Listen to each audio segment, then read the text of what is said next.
금식할 때에 너희는 외식하는 자들과 같이 슬픈 기색을 보이지 말라. 그들은 금식하는 것을 사람에게 보이려고 얼굴을 흉하게 하느니라. 내가 진실로 너희에게 이르노니 그들은 자기 상을 이미 받았느니라. 너는 금식할 때에 머리에 기름을 바르고 얼굴을 씻으라. 이는 금식으로 금식하는 자로 사람에게 보이지 않고 오직 은밀한 중에 계신 내 아버지께 보이게 하려 함이라. 은밀한 중에 보이시는 내 아버지께서 갚으시리라. 우리 지난 시간에 그 구제와 기도까지 살펴보았고 시간이 여의치 않은데 금식 부분을 이 시간으로 미뤘습니다. 산상수는 우리가 산에 올라 입을 열어 가르쳐 가라사대라고 시작하는 걸로 해가지고 7장까지 계속되어지는 이야기이기 때문에 같은 장소에서 같은 대상에게 같은 그 예수 그리스도께서 지금 이야기를 하신 거기 때문에 전제가 일정하지 않으면 우리는 부분 논리에 빠져가지고 엉뚱한 데로 빠져나가기 쉽습니다. 그렇기 때문에 우리가 이제 성경 전체가 무엇을 말하는지 그런 그 내용을 다시 한번 또 이제 그 전제 어디로부터 이야기가 시작되어지는지를 확인했다 이제 해야 될 것 같습니다. 우리 예수님께서 지금 구약 선지자들의 예언대로 이 선지자라고 한다면 아벨로부터 그 다음에 스가랴에 이르기까지 예수를 증거하다 하나님의 그 복음을 증거하다가 숨겨되어진 선지자들이 말한 바 그 예언의 내용이에요. 선지자들의 예언 내용.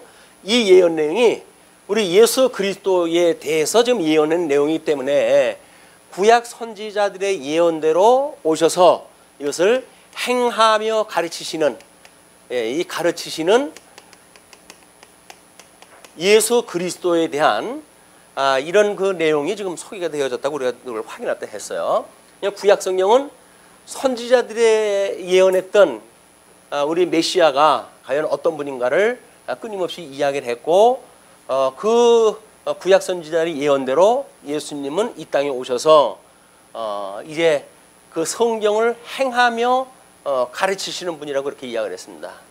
그런데 그 예수님이 가르치시는 대상을 보게 되면 지금 이제 물론 산 위에 올라온 사람들 중에 제자가 있죠. 이 제자들이 있는데 이 제자들에게 예를 드는 것이 모르겠어요. 몰래 신분 숨기고 같이 온 자가 있는지는 모르겠지만 이때 이제 우리 서기관들, 이 서기관이라고 하는 그 이야기는 구약 성경의 예언을 선포했던 사람들처럼 성경을 풀어서 연구하고 가르치는 자들이니까 결국 선지직에 대한 거를 그때 수행을 하는 사내들인의 특정한 그런 그 인물들이었어요.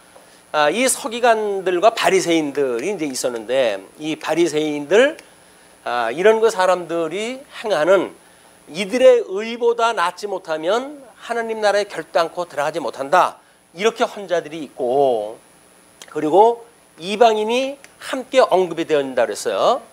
그래서 이 이방인이나 스스로 선민이라고 이야기했던 이스라엘 백성들이나 이런 그 사람들은 일찍이 하나님께서 일반 은총을 통해 가지고 이미 창세기 1장 28절에 복을 주시며 생육하고 번성하고 땅에 충만하라 다스리라 라고 하는 나라에 대한 언약이 이거는 택자 불택자 상관없이 주어진 거예요.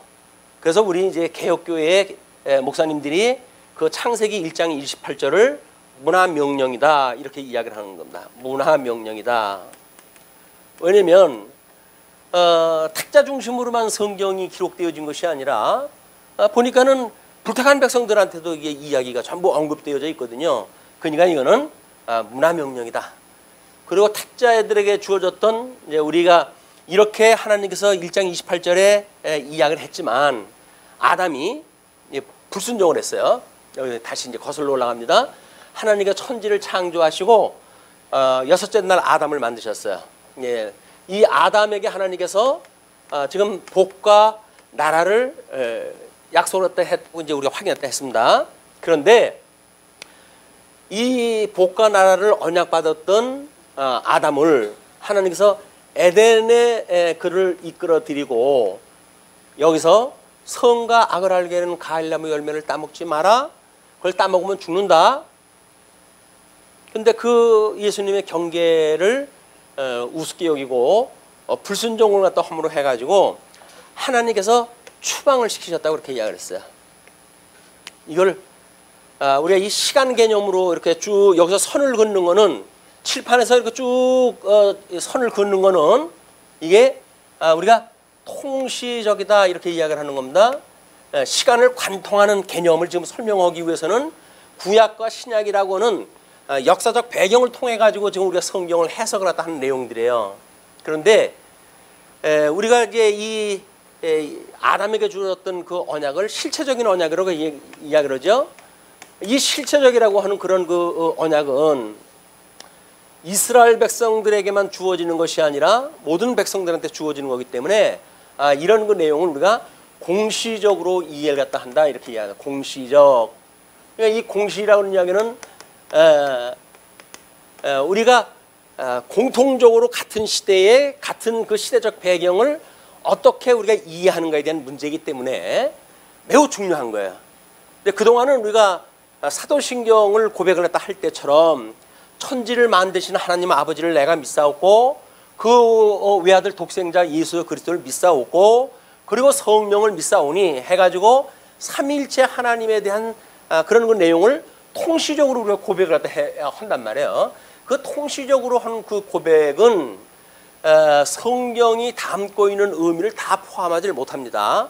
다만 성경의 구조가 그렇게 되어져 있다고 하는 걸 우리가 확인할 수가 있죠. 그러나 성경이 지금 무엇을 말하는가에 대한 문제는 그냥 이렇게 시간적으로 나열된 이야기만 가지고는 안 되는 거예요. 그 이야기가 무엇을 말하는가가 이제 우리가 들어야 되는데 하나님의 글 우리가 말씀이라고 그러잖아요. 그냥 하나님의 말씀이 우리한테 어떤 의미로 주어졌는가를 보는 것이 공시적인 관찰이란 말이에요. 그런데 이제 하나님께서 이스라엘 백성들을 추방을 시켰다라고 하는 그거를 모형적으로 우리 이 아브라함에게 주었던 그 언약에서도 마찬가지로 여기 모형적으로 보여줬다고 그랬어요. 요 실체에 대한 모형과 그림자로 해가지고 오실 예수님을 예표로 해가지고 보여주는 여러 가지 이제 사건들이 우리가 소개가 되어지는 거 아닙니까? 그런데 우리가 구제에 대한 이야기를 했을 때 여기서 나그네 구제라고 하는 그 이야기는 일단 이제 이 구제라고 하는 그 이야기는 나그네, 과부, 그 다음에 고아 이 사람들을 우리가 이제 구제의 대상으로 본단 말이에요. 그러면 구제의 대상인 나그네나 과부나 고아라고 하는 이 사람들은 누구인가? 원래 하나님의 자녀로 되어졌던 지음을 받았던 아담이지만 그가 아버지의 나라를 상실한 나그네처럼 아버지를 잃어버린 고아처럼 우리의 남편을 잃어버린 아내처럼 이것이 나그네 과부 고아란 말이야. 그러니까 죄 아래 빠져져 있는 사람들을 말하는 거예요.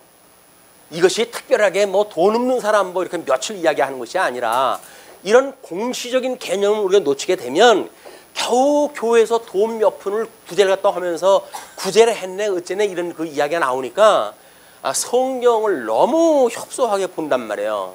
성경은 지금 너희들이 죄인이라는 거예요. 그런데 구약성경에서 너희를 구제하는 그런 그 예를 든 것은 바로 선지자들이 말했던 것처럼 둘째 아담이신 예수님이 와야 너희들로부터 이 에덴 동산 상실했던 너희들에게 하나님의 나라의 백성으로 삼아 회복을 시켜주시겠다는 거니까 나그네 과부 고아가 우리가 아니라 다른 사람으로 본다고 한다면 아무런 의미가 없어요.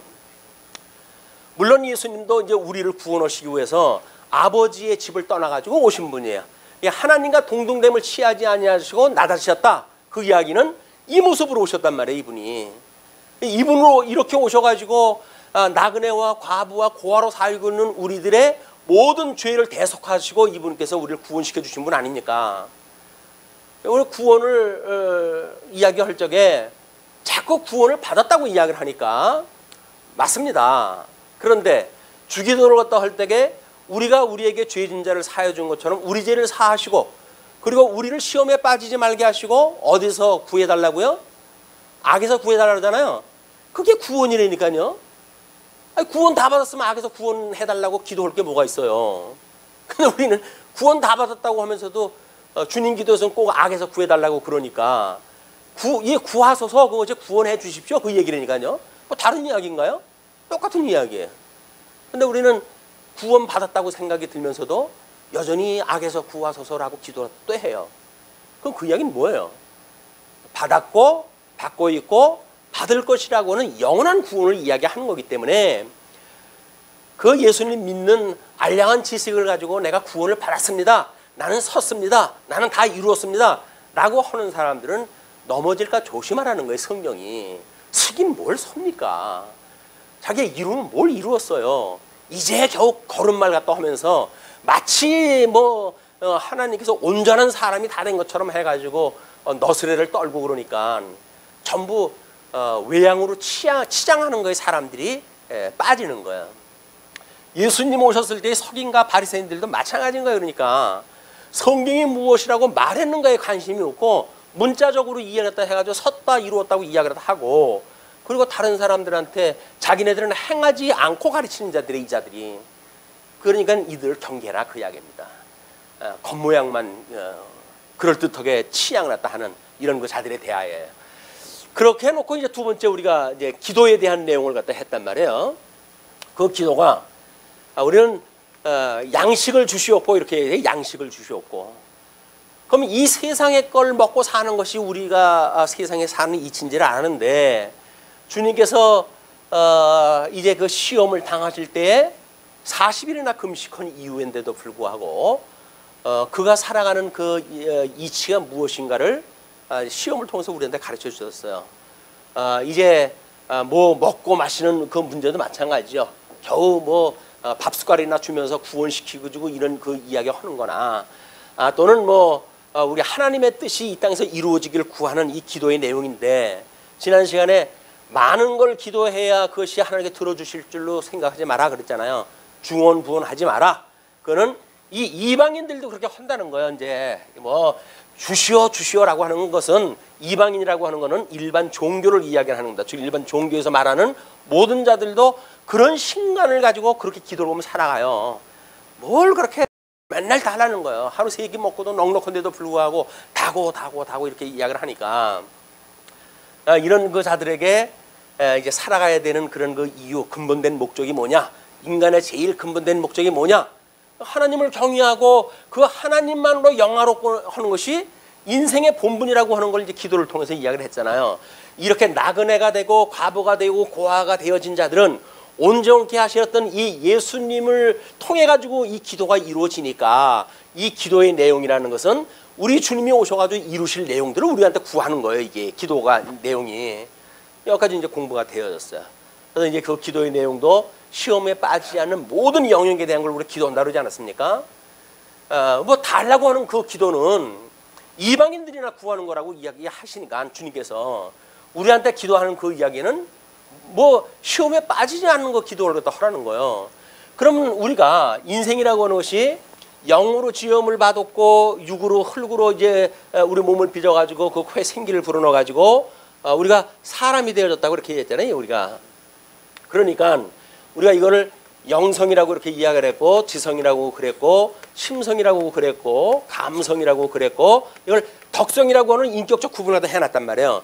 이 흙과 영으로 해가지고 사람이 지음을 받은 것이 아담의 상태니까 이렇게 되어진 자들이 이렇게 이쪽은 지금 사망의 세계라고 하지 않았어요. 이게 사망의 세계. 이 공시적으로 본다는 이야기는 사망의 권세 아래 있는 것과 이거는 생명의 권세 아래 있는 그것이 이쪽의 세계란 말이에요.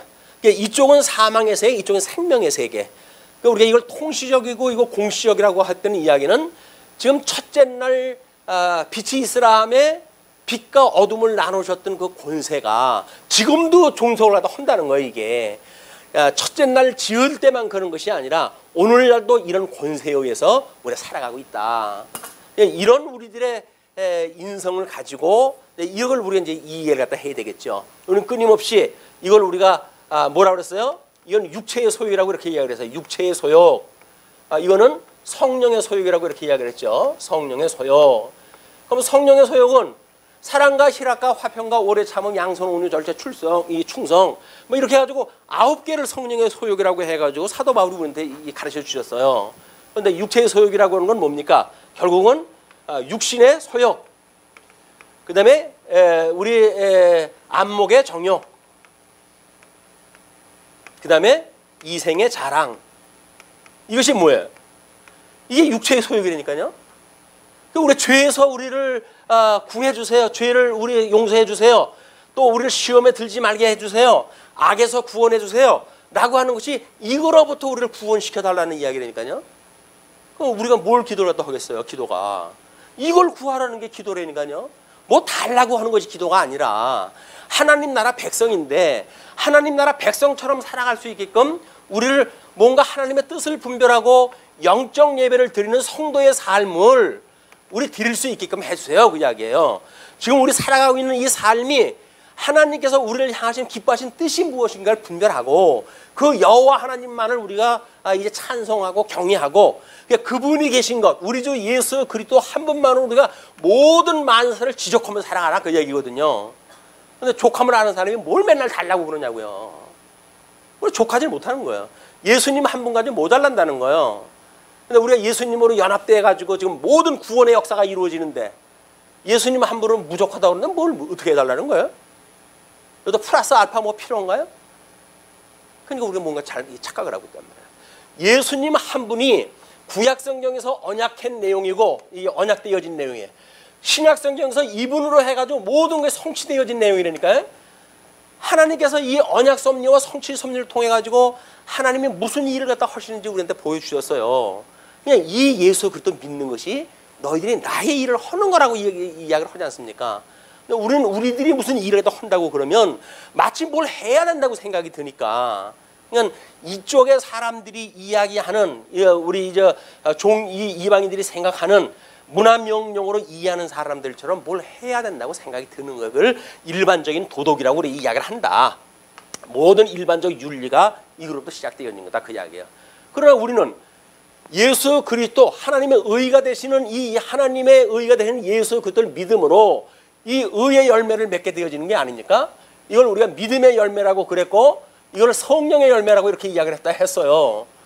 이거는 우리에게 예수와 연합되어져 있기 때문에 당연히 거기서부터 열매가 맺을 수밖에 없는 우리들의 구조가 이렇게 되어진 거예요. 우리가 뭐를 연출해내는 게 아니라 이걸 믿고 사는 거라니까요. 우리 주님께서 저한테 어떻게 이런 걸 맺고 살아가게 하십니까? 사람을 보면 내가 미워하기 짝이 없는 사람인데 나보다 조금 잘난 사람을 보게 되면 내가 그냥 눈을 있는 대로 흘리고 싶고 그런데도 주님께서 어떻게 나의 마음을 변해가지고 사랑하는 마음을 주셨을까요? 세상살이가 뭐 나그네와 과부와 고아 같은 삶이 되어져가지고 온통 비극의 삶인데 주님께서 어떻게 나의 희락의 그런 그 감동을 주실까요? 이게 성령의 열매라니까요.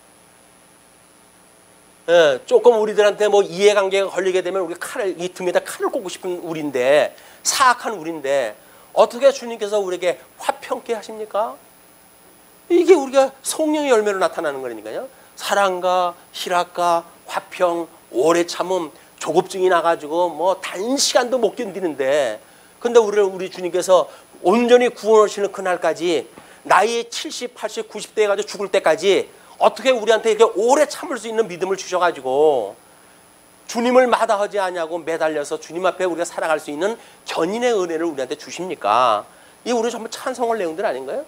성령의 소욕으로 주어지는 모든 것들이 찬양할 내용이고 육체의 소욕으로 모든 주는 것들을 경계해야 될 내용이다. 이게 기도예요. 이게 기도. 이건 10시간도 모자라고 24시간도 모자라요. 그러니까 쉬지 말고 기도하는 거예요. 이게. 무슨 사건 만날 때마다 여기에 시험에 빠지지 않게 해주시고 하나님의 기뻐하시는 뜻이 뭡니까? 이걸 이해하고 이게 기도를 갖다 하는 거예요. 근데 우리는 뭘 달라고 하는 기도가 기도인지를 아니까 맨날 다고 한단 말이에요. 족함이 없어가지고. 자, 그런데 세 번째가 뭡니까? 이렇게 되어졌을 때 금식에 대한 이야기예요. 금식은 뭐예요? 금식이라고 하는 거는 주보에다 특별히 이제 그 주보의 그 금식에 대한 소개를 해드렸어요. 에덴 동산에서 하나님께서 선과 악을 알게 하는 과일나무 열매는 따먹지 마라. 생명과는 먹어도 좋다라고 이야기를 했는데 선과 악을 알게 하는 과일나무 열매를 따먹었어요. 그러니까 하나님께서 저들이 선과 악을 아는 일에 우리와 함께 되었으니 그들이 생명과도 따먹고 영생을 할까 염려되노라. 하나님께 그 이야기예요. 그게 갈등이 되어진다면, 영원한 갈등이 되어지니까 생명과를 여기서 먹지 못하게 하고 화영관과 그룹으로 해가지고 그 문을 막으시고 그들을 추방을 시켰단 말이에요. 그 생명과를 먹고 싶어도 못 먹어요. 먹고 싶어도 못 먹는 게 금식이라니까요. 그러니까 우리는 여기서 이렇게 이 죄 가운데 사는 게 전부 금식으로 한번 살아가는 거예요. 하나님의 말씀이 전혀 없어요. 그걸 깨달으라고 우리한테 바꾸는 거 뭐 이런 것들 모세 율법을 통해서 주신 거 아닙니까? 대속죄일을 중심으로 해가지고 너희들 금식해라 이렇게 일러 줬는데 왜 금식을 갖다 해야 되는지 이유는 다 없어지고 금식하는 방법만 남은 거예요. 그러니까 하나님께서 기가 막히고 코가 막힌 거죠. 이 인간들은 뭔 말귀를 못 알아들으니까 하나님께서 하나님이 기뻐하시는 금식은 그런 금식이 아니라는 거예요. 예수 그리스도가 진정히 이루실 그 금식에 대하여 이사야서에서 이야기를 해준 거예요. 이게. 내가 원하는 금식이란 이런 거다. 그걸 갖다 이야기를 해주는 거거든요. 그러면 우리는 이 죄 가운데 빠져가지고 이 사망의 권세 아래 있기 때문에 하나님이 어떠한 분인가를 알아볼 수 없는 지경에 있는 거 아니에요. 하나님의 양식을 못 먹고 살던 사람들 아니에요. 이런 자들에게 우리 말씀으로 오셨던 예수 그리스도께서 진정 우리들의 모든 죄를 위해 가지고 십자가에 못 박아 죽으심으로 사흘 동안 물도 안 마시고 밥도 안 먹으시고 이래가지고 음부에 데려가셨던 분이란 말이에요. 이분이 이루시는 금식이 진짜 금식인 거예요. 이걸 예표적으로 보여준 것이 여기서 나와져 있는 덕목이니까요. 근데 이분에 대한 이야기는 쏙 빼놓고 방법에 대한 이야기만 하니까 예수님이 오셔가지고 얘들아 너희들이 하고 있는 그 종교적인 뭐 근본 그 세 가지의 덕목이라고 하는 그거는 바로 성경에서 이걸 이야기한 거야. 이거를 가지고 내가 구약에서 언약되어진 행하면서 가르치는 그리스도라고 하는 걸 너희들이 믿어야지. 엉뚱한 거 믿으면 되겠니? 그러니까 너희들이 금식을 할 때 사람들 앞에서 괜히 쇼하지 말고 우리 이 생명의 주인 되시는 주님, 나를 보내셨던 아버지 앞에서 행하는 것처럼 너희들이 행해라. 아버지의 뜻이 뭔지를 알아야 그대로 행하죠. 그냥 밥만 열심히 굶으면 금식인지를 아니까 뭐 예수님 40일 금식했는데 나도 40일 금식해야지 해가지고 사고 난 사람들이 한둘입니까? 왜 그렇게 굶는 거예요? 예수님 되려고요? 굶으면 예수님 되나요? 정신이 없는 사람들이니까요. 예수 그리스도로 말미암아 우리가 참 그래서 거기 성경 구절에 뭘 소개를 갖다 해드렸어요. 마태복음 9장 15절 말씀을 소개해드렸죠. 예수께서 그들에게 이르시되 혼인집 손님들이 신랑과 함께 있을 동안에 슬퍼할 수 있느냐? 그러나 신랑을 빼앗길 날이 이르니 그때에는 금식할 것이라. 예수님이 돌아가실 때 빼앗길 때 그때 금식을 갖다 하지. 예수님이 오셔가지고 좀 복음을 증거하고 이렇게 하는데 너희들은 뭐 괜히 죽상을 갖다 하고 뭐 맨날 며칠 굶는 것처럼 그렇게 사람들한테 보이려고 하느냐. 그런 거 이야기를 하는 겁니다. 자, 그러면서 19절에 그렇게 이야기를 하죠. 너희를 위하여 보물을 땅에 쌓아두지 말라. 거기는 좀과 동록이 해하며 도둑이 구멍을 뚫고 도둑질을 하느니라. 지금 보물이 뭐예요? 그러니까 이렇게 예수님이 이렇게 해가지고 알려준 걸 보니까 보물이 뭐라는 이야기입니까? 말씀이신 예수 그리스도 이분이에요. 이분의 이 복음에 대한 그런 그 이야기가 보화란 말이에요. 우리가 이 땅에 사는 동안 끊임없이 최고의 가치로 여길 보화가 뭡니까? 말씀이라니까요. 근데도 우리는 이쪽에 사는 사람들하고 하나 다르지 않게 여기서 가치를 추구하잖아요. 다른 사람들 보는 앞에서 폼 잡고 싶고 다른 사람들 보는 앞에 뭔가 행세하고 싶고 이렇게 하니까 우리는 말씀을 들었고 예수님을 믿는다고 하지만 여전히 시험에 빠질 일들에 대해 경계하는 거 살아가는 거예요. 그냥 아이고 이 좋은 거 해가지고 덥석덥석 닦고 거기 함정인지도 모르고 그냥 덥석덥석 빠지는 거예요. 그것이 우리가 경계해야 될 내용들이다. 세상에서 주는 것이 마귀가 나한테 절하면 천하만물을 나한테 줄게 라고 했던 그 내용들 아닙니까? 이게 다 천하만물 이거 나한테 줄게 그 이야기 아니겠어요? 근데 예수님께서는 그걸 단호하게 거절했다 했는데 예수님하고 한 몸을 이뤘다고 하는 성도는 고래 해가지고 여기다 넙죽 넣어서 빠진다고 한다면 말이 안 되는 거 아니에요. 예수님하고 우리가 한 몸이 된 게 아니라는 거 아닙니까? 그거를 예수를 믿지 않는다. 그런 거 이야기란 말이에요. 말은 예수를 믿는다고 그러죠. 근데 실질적으로는 예수님을 믿는 게 아니니까 예수님께서 마지막 날 나는 너를 몰라 하시는 거예요. 난 널 몰라 그 이야기예요. 아니 알만한 거 한다면 예수님이 했던 그런 거를 우리가 이 열매로 매장하면 살아갈 거 아닙니까? 그걸로 하나님로 족한 줄 알고 우리가 감사하고 기뻐하고 우리가 살아갈 거 아닙니까? 근데 왜 우리가 원망하고 불만 삼고 이러고 살아갈까요? 예수님을 안 믿으니까. 이 평화의 주인으로 오신 분이 안 믿어지니까, 우리의 모든 죄를 대속하셨던 주님이 안 믿어지니까 우리는 믿기 전의 삶이나 믿는다고 우리가 이야기했던 그 이후의 삶이나 달라지는 것이 아무것도 없다고요. 그러니 오죽 답답하면 한국교회 성도들의 그 삶의 문제는 칭의론이 잘못됐다고 그렇게 이야기를 하겠어요. 칭의론을 잘못했다고 이거 이야기할 때면 그 사람들이 알미니안주의나 뭐 어떻게 그쪽 사람이겠죠. 장로교에서 이야기하는 칭의론이 잘못되어졌다는 거예요. 그렇기 때문에 성도들의 삶이 엉망이라는 거예요. 그럴까요? 안 그렇습니다. 그 칭의론을 갖다 이야기했던 성도들은 목숨을 걸고 예수님을 믿었던 사람들이에요. 나중에 변질돼 가지고 땅의 거에 흔들리는 이 흔드는 마귀가 흔드는 거에 우리가 혹해가지고 살아가니까 우리가 그걸 놓치고 사는 거지. 정신 번쩍 차리고 하나님 말씀을 우리가 믿고 살아간다고 한다면 그러질 않는 거예요. 자, 뭐라고 이야기를 합니까? 너희를 위하여 보물을 땅에 쌓아두지 말라. 그 이야기는 땅에 가치가 있는 것이 아니라는 거지요. 거기에는 종과 동록이 해하고 도둑이 구멍을 뚫고 도둑질을 하는 곳이니까 언제든지 없어질 수 있는 것이라는 거예요. 오직 너희를 위하여 보물을 하늘에 쌓아두라. 거기는 좀이나 동록이 해하지 못하며 도둑이 구멍을 뚫지도 못하고 도둑질도 못하느니라. 이 영원한 하나님 나라에 우리 소망을 두게 되면 이 땅의 것들에 대한 것들은 이거는 이렇게 여기서 좀 먹고 도둑질 당하고 하는 그런 것처럼 여기는 그렇지는 않다. 전전긍긍 아무리 보러나도 그렇게 우리 어른들이 이야기를 하죠. 돈은 보는 것도 중요하지만 뒷구멍을 잘 막아놔야 된다고. 왜? 뒤로 빠져나가는 것들이 이게 한두 가지겠죠. 앞은 보는 것 같은데 뒤로 다 빠져나가. 그게 우리 보통 일반 경제를 이야기하는 어른들의 표현이에요. 열심히 본 것 같은데 나중에 돌아보게 되면 아무것도 없어. 왜? 뒤로 다 나가 버렸으니까. 예, 하나님의 말씀을 가지고 살아가는 그 일은 여기에 우리가 정진하고 있다고 한다면 우리는 여기서는 없어지지 않는단 말이에요. 차곡차곡 하나님 말씀 쌓아가지고 주님 오라고 오는 그날까지 우리가 살아가다 보게 되면 그 놀라운 하나님의 은혜를 깨달은 사람들이 하나님 나라에서 영원무궁토록 그 하나님 찬송하고 살아갈 거 아닙니까? 적어도 이 강론을 듣는 우리들은 거기에 포함되어야 되지 않겠어요? 어중이 떠중이 믿는 그런 사람들하고 뭔가 차별화가 되어야 된다고 생각이 듭니다. 왜? 성령께서 오늘 특별하게 이 말씀을 우리한테 주셨으니까. 자, 그러면서 21절 내 보물이 있는 그곳에 뭐가 있다고요? 내 마음도 있대요. 보물이 있는 곳에 내 마음이 있다고 그래요.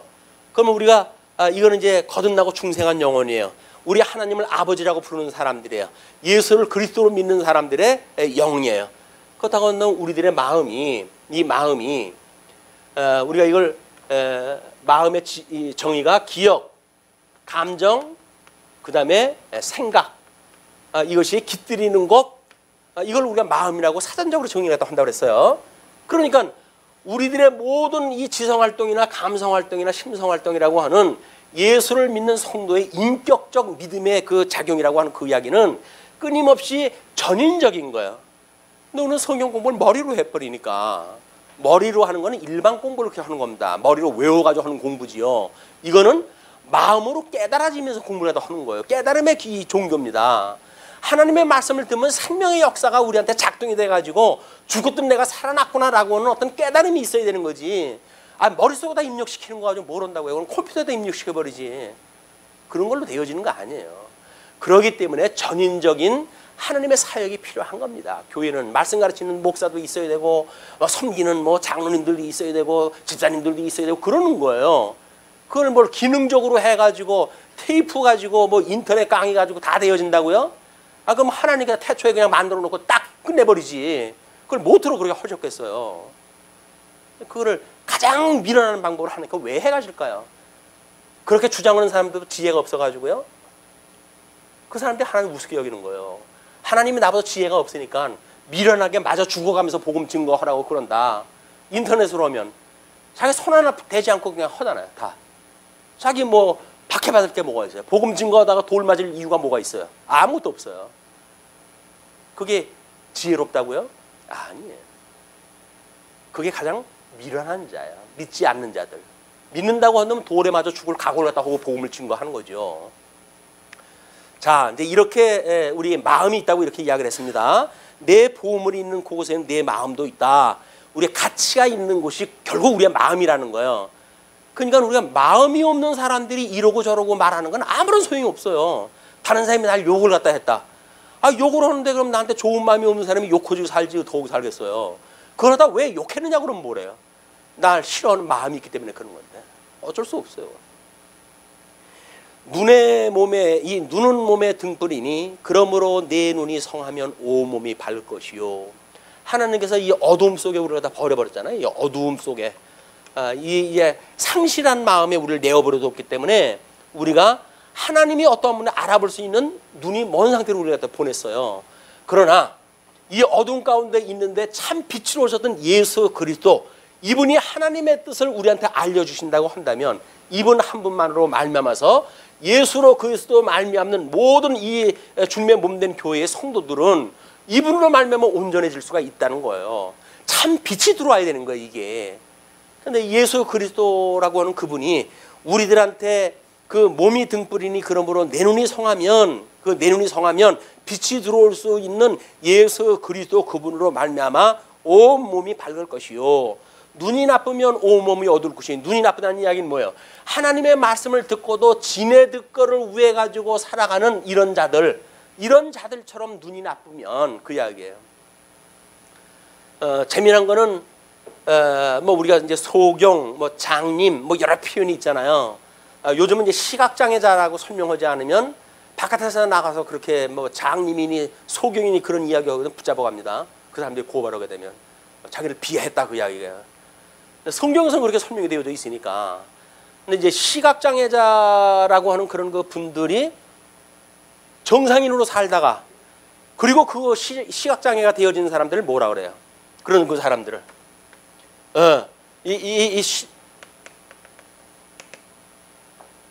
이 밝을 명찰 써가지고 밝음이 잃어버렸다 그 이야기예요.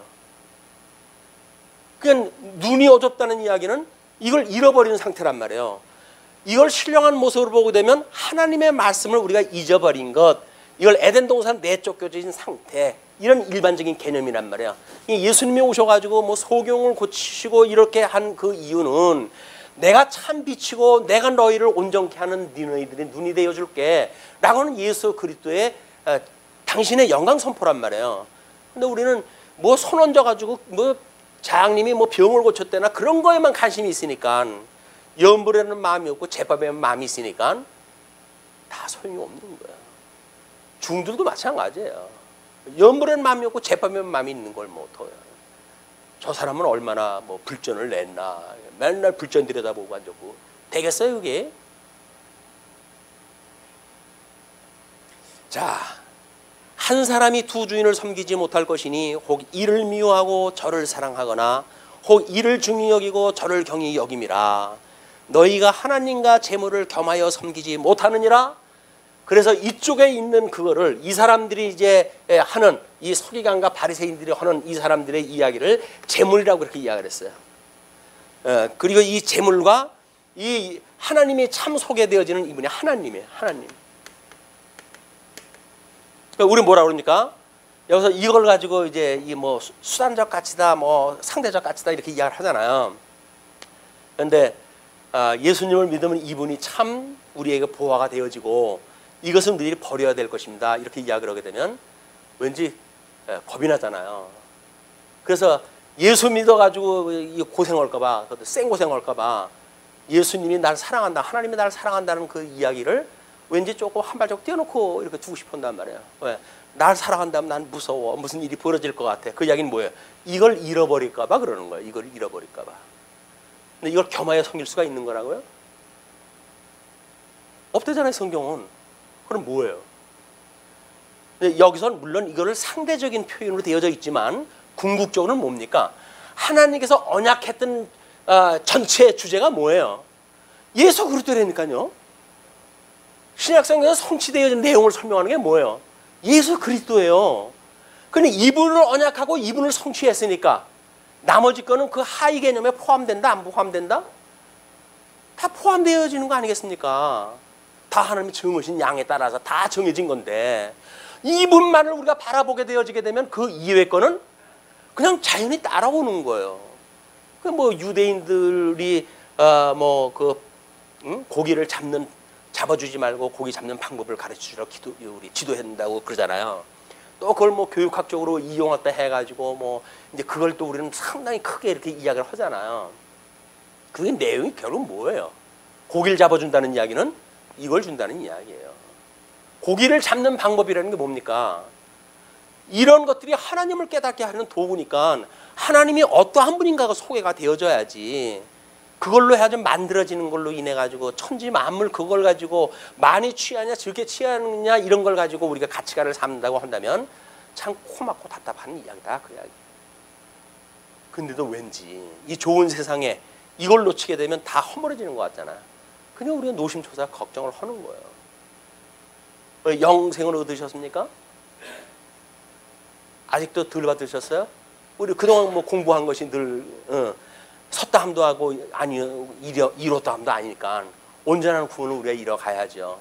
그럼 왜 우리가 죽기를 마다하죠?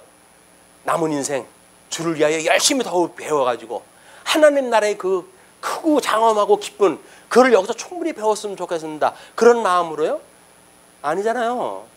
이거 그냥 여전히 더 누리고 살겠다고 그러는 거지. 솔직하게 이야기를 해서 무슨 나머지 인생을 주를 위해서 살아가는 그런 것 때문에 우리가 더 남은 연장된 삶을 우리가 구하는 겁니까? 그러니까 우리는 나도 속여요. 하나님도 속이고 나도 속여요. 그래가지고 그걸 우리가 예수님을 믿는다고 그런 믿음으로 포장을 갖다 하고. 근데 뭐 사람들은 다 뭐 그런가 보다 하지요. 근데 그 하나님은 그걸 못 보시겠어요? 예 이놈들아 신물 난다. 너처럼 그 가정 떠는 거네 신물이 나. 누구 보는데 나 믿는다고 그러지 마 그럴 거야 하나님이. 누구 보는 데서 나 믿는다고 그러지 마. 창피하다 너. 네가 나를 믿는다는 게 난 창피해.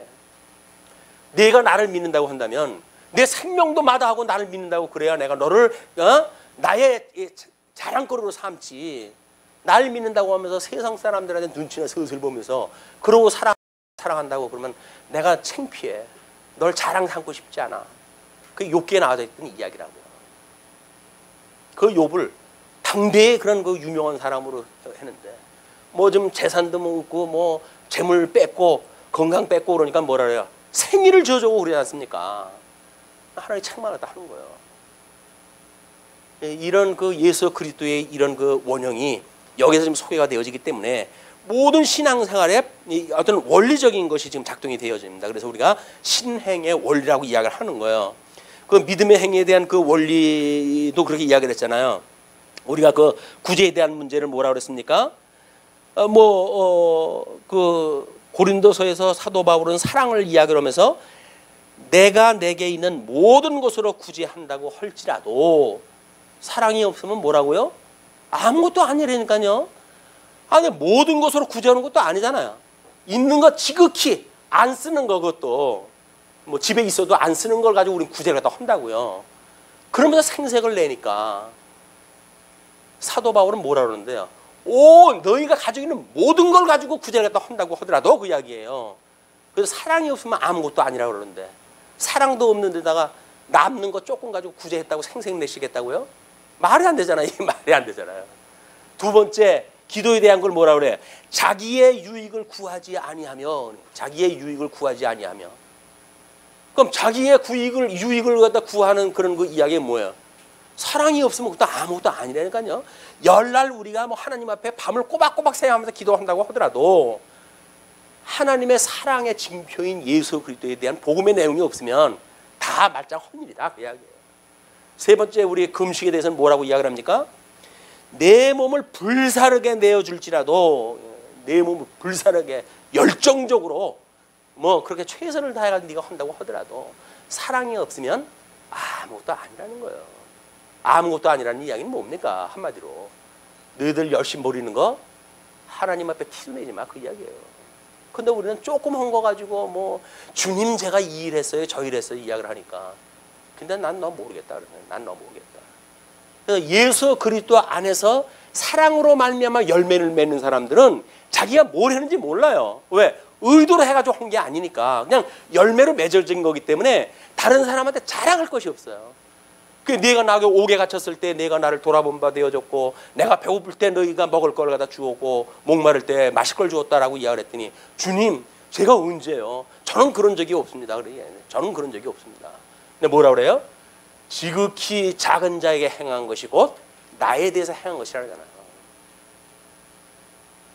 예수님 믿는다고 하는 게 아니라 실체적인 건데 실체적인 거. 우리 삶 속에서 인격적으로 영향이 되어지는 것이 관념적인 것이 우리 기독교가 아니란 말이에요. 이 주지주의자들처럼 또는 뭐 미쳐 날뛰는 주정주의자들도 마찬가지고 내 몸을 불사르게 내어준다고 하는 주의주의자도 마찬가지죠. 전인적으로 이것이 이루어져요. 인격적으로 성도의 삶을 살아가게 하신다. 자, 이제 그러면서 25절로부터 이제 이렇게 하나님의 나라와 하나님의 의에 대한 교훈을 한다고 주인은 제목을 잡아놨어요. 그러므로 내가 너희에게 이르노니 목숨을 위하여 무엇을 먹을까 무엇을 마실까 몸을 위하여 무엇을 입을까 염려하지 말라. 이게 뭡니까? 아니 우리 살아가는 이런 그 하나님의 그 세상에서 살아가는 우리 자손을 언약을 하셨고 두 번의 땅에 대한 언약을 했고 세 번째 통치에 대한 언약을 했어요. 이것이 하나님 나라의 3대 요소라고 그러지 않았어요? 이걸로 우리가 확대되어지는 것이 사회 영역이고 경제 영역이고 이것이 정치적인 영역이라고 그랬어요. 그 우리가 현실 역사 속에 살아간다는 이야기는 뭡니까? 이 전 영역이라고 그러지 않았어요? 이 하나님 나라의 요소니까 이 영역 속에서 이 살아가는데 우리들한테 이 사회생활이라는 게 뭐예요? 이게 제일 사회생활 중에서 제일 크게 나눈다고 한다면 의식주 문제 아니겠어요? 내 개인적인 문제라고 한다면 의식주에 대한 문제겠죠. 근데 무엇을 먹을까 무엇을 마실까 염려하지 말래요. 무엇을 입을까 염려하지 말래요. 그럼 뭐예요? 이 세상 살아가는 사회적인 모든 요소의 기본적인 것도 염려하지 말라는 거 아닙니까? 근데 우리는 그것 때문에 염려 안 하나요? 먹는 거는 조금 더 기름진 음식 먹어야 되겠고 뭐 이 옷은 조금 더 다른 사람들이 봤을 때 아유 좋아요 예뻐요 뭐 이런 칭찬을 듣는 옷을 입고 싶고 뭐 이 주라고 한다면 좀 더 넓은 평수로 들어가가지고 다른 사람들이 봤을 때 아유 참 대궐 같은 집에서 사시네요 라고 하는 칭송을 듣고 싶잖아요. 근데 우리한테 이런 것들로 염려라도 하지 말라니 예수를 믿으면 그럼 뭐 거지로 살라는 이야기입니까? 거지가 부하 가지고 있는 거지 봤어요? 우리가 부하를 가지고 있다고 한다면 부하 가지고 있는 저지는 없어요.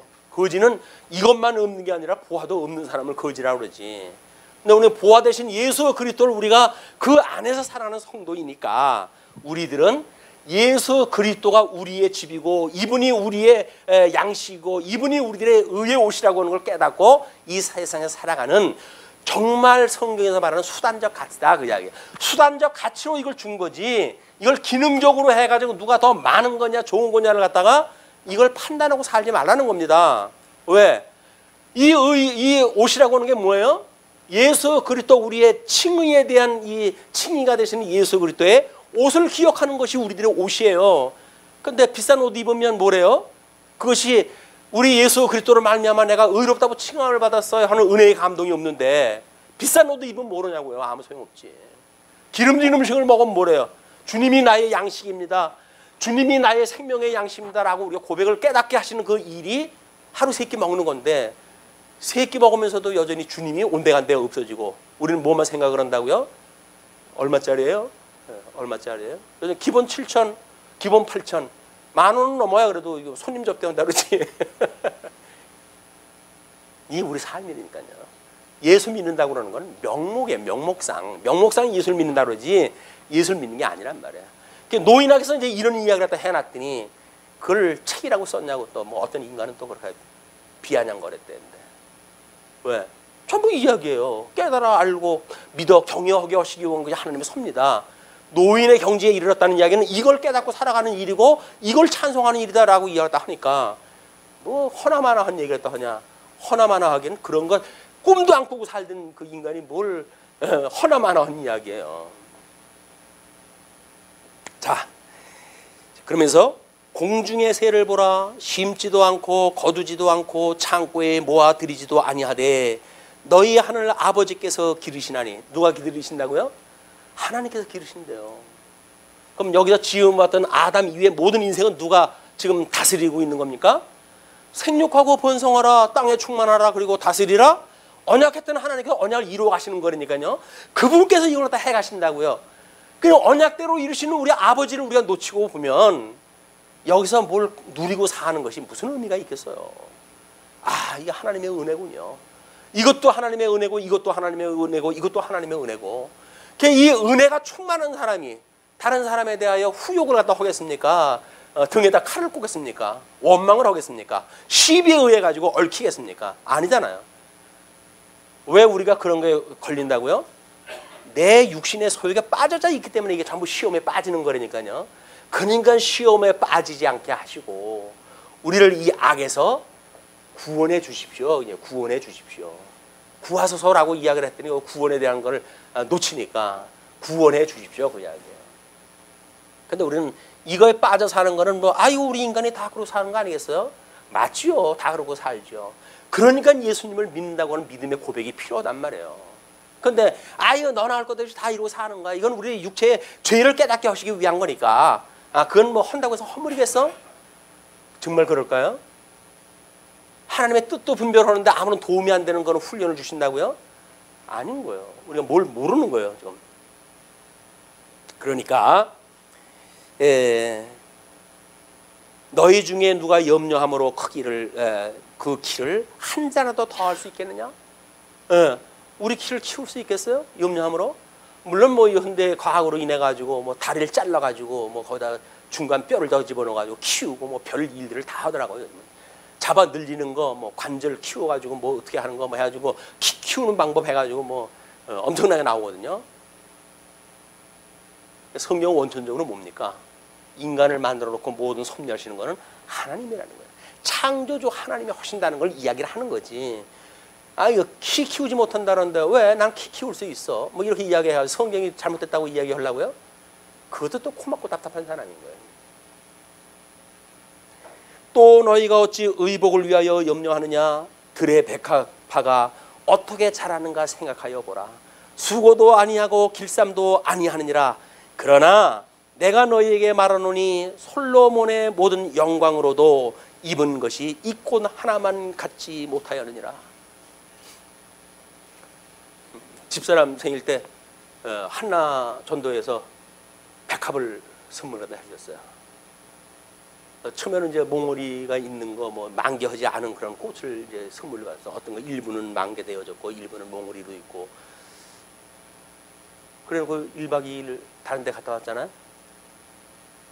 주인이 있거나 말거나 얼마나 예쁘게 만개해가지고 향기를 바라고 있는지. 사람들이 있느냐 없느냐 관심 많은 거죠. 근데 얼마나 그 핑크색으로 해가지고 자태를 갖다 뽐내고 있는지, 향기를 바라면서 얼마나 아름다운 모습을 갖다 바라고 있는지 그걸 누가 보시겠어요? 하나님이 거기 보셨겠죠. 우리들은 집 떠나가지고 없으니까 우리는 뭐 문 바깥으로 일단 나가게 되면 안 보이는 곳 아닙니까? 그럼 다 잊어버리고 살죠. 주인은 잊어버리거나 말거나 자기는 자기 일 하는 거예요. 이렇게 꽃이 피고 그래가지고 예쁜 모습으로 하든 만개를 갖다 하고 있는 대로 향기를 바라고. 그것이 누구의 영광보다 낫다고요? 솔로몬의 전무후무한 그 대단한 그 영광의 주인공 솔로몬의 영광보다도 낫다는 거예요. 그게 낫다는 거예요. 적어도 우리 영광을 그런 정도로 눈으로 볼 수가 있어야 지혜자 아니겠습니까? 복권 당첨돼가지고 한 35억 받아가지고 뭐 그걸로 해서 영광 드러나려고요? 집사람이 우리 박 대통령 오고 아주 그 담소를 갖다 하는 꿈을 갖다 꿨다 그러는데요. 그 1등한 사람들이 대통령 뭐 만난 꿈 꾸면은 1등 된다 그래요. 복권 살까요, 이거? 그러지 뭐. 지금 이거 지금 문 열고 있을까? 저녁 때니까 열고 있을까? 차지 뭐. 왜? 지금 있는 게 뭐 부족한 거야. 부족한 거야.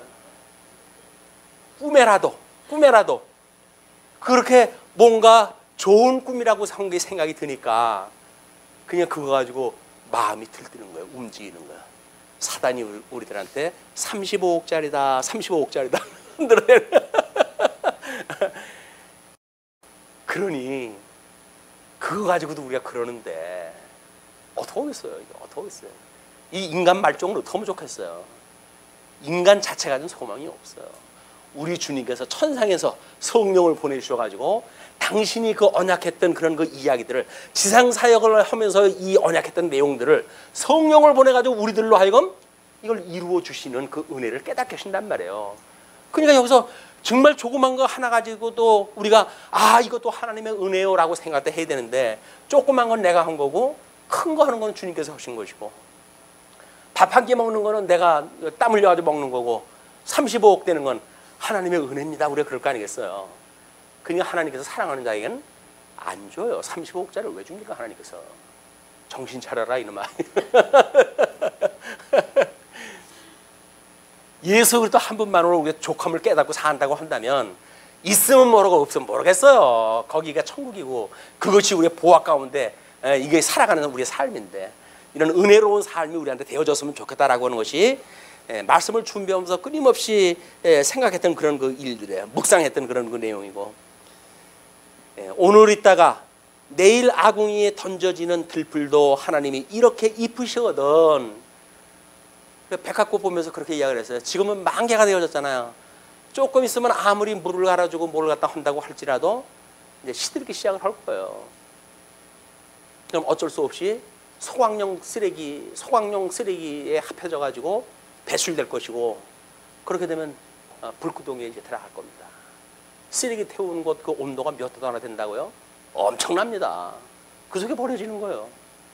그걸 모르고 사는 우리 인간들이 지옥불에 그렇게 타버리게끔 하나님께 버려둔다니까요. 그게 이 들꽃의 이야기가 아니잖아요. 지금 너희들 이 가치를 모르고 영생을 모르고 살아간다고 한다면 이 땅에서 부귀영화를 누리고 산다고 할지라도 너희들이 결국은 지옥에서 너희들이 불타는 때 괴로워할 거야. 그걸 지금 하나님께서 이야기를 하시는 거예요. 그러므로 염려하여 이르기를 무엇을 먹을까 무엇을 마실까 무엇을 입을까 하지 말라. 여전히 하지 말라는데 인생을 살아가면서 그거 빼놓으면 뭐가 있나요? 먹을 것 때문에 일부러 그 범죄 저지르는 사람들 있잖아요. 왜? 감옥에 가면 새끼 먹을 건 주니까 추위 피해가지고 뭔가 눕고 두루눌 때는 있으니까 그러니까 범죄라도 하는 거예요. 근데 경찰이 자꾸 보니까 뭐가 이게 시원치가 않아. 그냥 훈방해 나가게 하려고 그러니까 제발 저 좀 감옥에다 넣어주세요. 우리가 그러고 사는 거예요. 이게. 지옥에 가게 되면 그렇게 이제 살 것인데 지옥에 사는 것보다는 그나마도 거기서 무슨 먹거리를 먹고 살아가면 우리가 얼마나 다행입니까?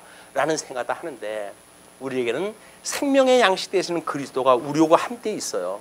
의의 옷이 되어지는 그분께서 우리와 함께 있어요. 그냥 무엇을 먹을까 마실까? 이거는 하위의 개념이라니까요. 만사 만물을 창조하시고 그걸 섭리하시는 하나님께서 메시아를 언약하셨던 그분께서 구약의 모든 역사를 섭리하셨던 것처럼 이제 예수님이 오셔가지고 이루시는 모든 신약의 역사 요한계시록이 끝날 때까지의 모든 역사 누가 오신다고요? 하나님께서 하시는 거라니까요. 만약에 주님을 뜨겁게 우리가 사랑하는데 정말 먹을 게 없다. 그럼 어떻게 하면 될까요? 주님께서 저 오라고 그러시는군요. 주님 속히 저를 불러주십시오 라고 하겠죠. 나한테 절하면 요거 조금 줄게. 맺기거리 그거 가지고 흔든다고 해가지고 연명하려고 거기다 기웃거리겠어요? 우리가 주님으로 인해 가지고 소망을 가지고 살아간다고 한다면 주님 속히 저를 끊어주세요. 제 생명을 걷어가 주세요. 저 이 말 못하는 이 어둠의 권세에 의해 가지고 부끄러움을 당하지 않도록 해주세요. 주님 이렇게 우리가 하지 않을 거냐 그 얘기예요. 이거 수치로운 삶인데 이렇게 사는 게 수치인데 그 수치를 위해 가지고 우리 살아가고 싶겠어요? 뭐 어떤 권력 있는 자하고 빌붙어 가지고 뭐 몇 년 동안 뭐 얼마큼 잘 살아가는지 모르겠어요. 물론 평생 그렇게 그런 방법으로 살아왔으니까 지금까지 뭐 이렇게 고위 뭐 대작을 노릇하면서 살아갈 수 있는지 모르겠지만, 그런다고 하지만 이 세상이 끝나는 순간 아무것도 아닌 거예요, 그게. 그렇다고 한다면 우리는 영원하신 우리 생명의 주인 되신 이분과 연합해 사는 그 기쁨이 무엇인지를 배우고 깨닫고, 자그마한 그런 그 은혜도 우리가 끊임없이 하나님을 찬송하고 감사하고 기뻐하는 성도의 삶이 되어졌으면 좋겠습니다. 많은 걸로 기뻐하는 것이 아니라 지극히 작은 것으로 감사할 수 있는, 항상 기뻐할 수 있는, 왜? 이것이 예수 그리스도 안에서 이게 하나님이 우리를 향하신 기뻐하시는 뜻이래잖아요. 이게 그리스도 안에 있는 성도들에게 가장 기뻐하시는 뜻이 뭔가요? 항상 감사하고 범사에 감사하고 항상 기뻐하고 쉬지 않고 기도하는 것이 하나님 기뻐하시는 뜻이래요. 영적 예배라고 하는 게 뭐예요? 이게 하나님의 뜻 분별하며 살아가는 거 아닙니까? 우리 영적 예배를 드렸을 때 하나님께서 이것이 우리를 향하신 기뻐하시는 뜻이에요. 언제서부터? 세상을 짓기 전서부터 하나님이 가지고 계셨던 뜻이다. 주보에 지금 작정에 대한 것을 상당히 오랜 시간 동안 연재를 하고 있는데, 이게 작정, 하나님의 뜻, 하나님의 뜻이 하늘에서와 같이 땅에서도 이루어지게 하소서. 우리가 주기도를 할 때마다 그렇게 기도를 합니다. 아버지의 뜻이 영원한 천국에 이미 다 이루어졌는데 계시석에서 이루어지는 모든 것들을 이 땅에서도 속히 이루어주세요. 그래서 하나님의 뜻이 이루어지는 거에 관심이 가져야지, 뭐 되어지는 현상 가지고 우리가 일비일이한다고 하는 것은 지혜자가 아니다. 자, 결론적으로 이렇게 이야기를 합니다. 그렇게 염려하지 말라고 하는 것, 이는 다 이방인들이 구하는 것이라. 이방인들, 왜? 이 사람들은 여기서 말하고 있는 그 이방인이라고 하는 사람들은 하나님의 이 성경 계시를 모르고 있던 사람들 아니에요? 일반 계시를 통해 가지고 이제 깨달았던 사람들이기 때문에 이 사람들은 이 해 아래 종교에 다 해 아래 종교. 근데 해 아래 이치를 가지고 이 사람들이 살아가니까 이 사람들이 구하는 것이다, 그 이야기예요. 너희들은 하나님의 뜻이 하늘에서와 같이 이 땅에서 이루어지기를 구하는 천상의 종교를 갖다 믿는 너희들이지, 겨우 이자들처럼 해 아래 종교가 아니잖아, 너희는. 그러니까 그 이야기죠. 그런즉 이런 것들은 다 이방인들이 구하는 것이라. 너희 하늘 아버지께서 이 모든 것이 너희에게 뭘 알고 계시다고요? 있어야 할 줄을 아신대요. 아니, 하나님을 지으신 분이 어떻게 해야 상존하고 뭐 이런 걸 왜 모르시겠어요? 예수 그리스도로 말미암아 이제 거듭나고 중생한 새로운 피조물이 되어진 사람들이 어떻게 살아가게 할 걸 왜 모르시겠어요? 그냥 겨우 이거 가지고 뭘 먹을까 마실까 이런 거 가지고 구하지 마라. 그러므로 내일 일을 위하여 염려하지 말라. 내일 일은 내일이 염려할 것이요 한날의 괴로움은 그날로 족하니라. 자, 우리 모세 오경을 공부했을 때 모세가 가나안 건너가기까지 하나님의 그런 그 부르심을 받아가지고 이스라엘 백성들을 인도했어요. 생각 같아서는 자기가 가나안 땅까지 계속 들어가가지고 뭘 하고 싶겠죠. 천년만년 살면서. 하나님 용납하시지 않으잖아요. 왜? 하나님은 당신이 계셔서 당신이 하신 일을 보이고 싶지, 인간이 자기 수명 연장해가지고 뭘 하고 싶은 걸 원하는지 아는 거 아니에요. 그러니까 자기 아니면 안 된다고 말하는 모든 지도자들은 잘못되어진 거예요. 왜? 다음 하나님, 이 지도자 하나님 다 준비해 놓으셨다니까요. 그러니까 내가 너와 함께 했던 것처럼 여호수아와 내가 함께 할 것이야. 그러니까 누가 주관을 갖다 하느냐가 문제지, 어떤 도구를 쓰는가가 뭐가 중요를 갖다 하겠어요. 모세가 대단하겠어요? 여호수아가 대단하겠어요? 하나님이 주관자로 있으시겠다는 거예요. 이것들이 다 예수님에 대한 예표적인 인물이니까 예수님께서 이것을 행하고 가르치신단 말이에요. 이분이 지금 우리를 사랑하셔서 우리를 대신해서 십자가에 못 박아 죽으셨대요. 우리를 위하여 그가 사망 것을 이기시고 부활하셨답니다. 그분으로 인하여 세상을 살아가는 보람을 느끼고 가치를 느끼고 여기서 기쁨과 희열이 만족한 이런 삶이 되어지기를 예수님 이름으로 축복을 갖다 합니다. 기도하시죠.